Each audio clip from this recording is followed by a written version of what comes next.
Peggy 16. Sega.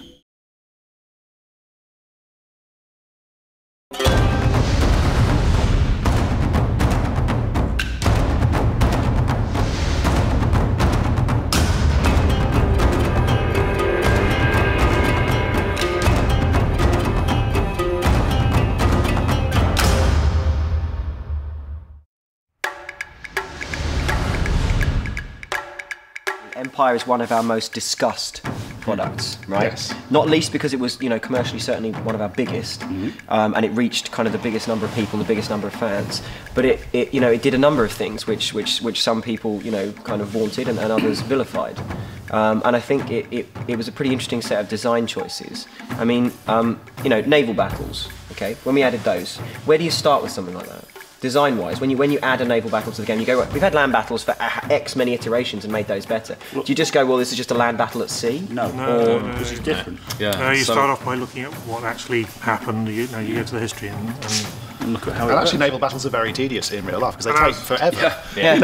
Sail about. Wait for it. There's an hour of knowing that you're going to die, and then 3 minutes where you die. Yeah. Slow motion car crash. It is a slow motion car crash. If you look at most naval battles of the period, they do have the air of somebody knows that they're going to get beaten. So there is this kind of car crash happening.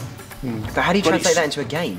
Exactly. That's a challenge. You've got this really slow engagement process and this formation process. Tactically, it's kind of interesting on one level, but it is like two yachts going around a course. There's that constant jockeying about when when you see a sailing race. Yeah. You're jockeying around trying to get in the wind position. That's going on. But at least they're not actually shooting at each other. Before I'd be massively immersed in RPGs or FPSs where I'm actually the character, not the third person games, but the FPSs. But this was a strategy game that had the same kind of level of immersion, the suspension of disbelief. Nation. I was the nation, and yeah, it did have that kind of nostalgic, memory. This is exactly why, just to go back to the point earlier, why people get cross with us if we don't do exactly what they want. Because they get so into it. We're messing with their kind of. The interesting thing is it kind of like on a high level. The interesting thing about this is that our games are generating real experiences for people, in which case we're almost transcending art and literature. But it's true. Games do transcend. Yeah. Good games do. Good games do. Right? Because there are so many games out there that you play, and like I say, they're popcorn experiences. Yeah. You enjoy them. They're a visual feast or whatever, but you don't come away with an indelible personal effect. It's like a you train look at ride. the number It's not with Steam. Hours, we can see how many hours people play for hundreds, and they play for hundreds Let's of try hours. thousands. And it's actually yes. There was a guy on the forums the other day whinging about the fact that and I use that word advisedly, he hadn't had good value, even though he'd played for 1,900 hours on Empire. And he's paid $35 for something that's entertaining for 1,900 hours. That's how long is your average console game now? What, 6 hours? 6 to 10 hours? 10's good. 10's are good. I mean, that's you barely scratch the surface.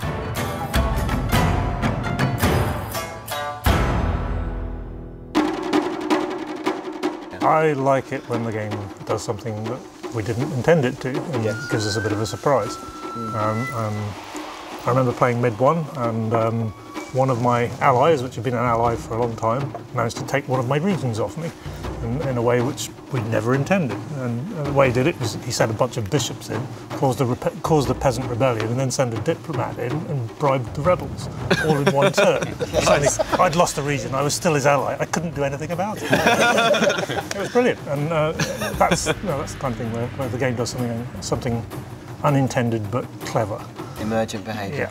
Yeah. The first time you see the elephants in Rome, that was very cool. Yeah. As what I always describe as the Zulu moment. Yeah.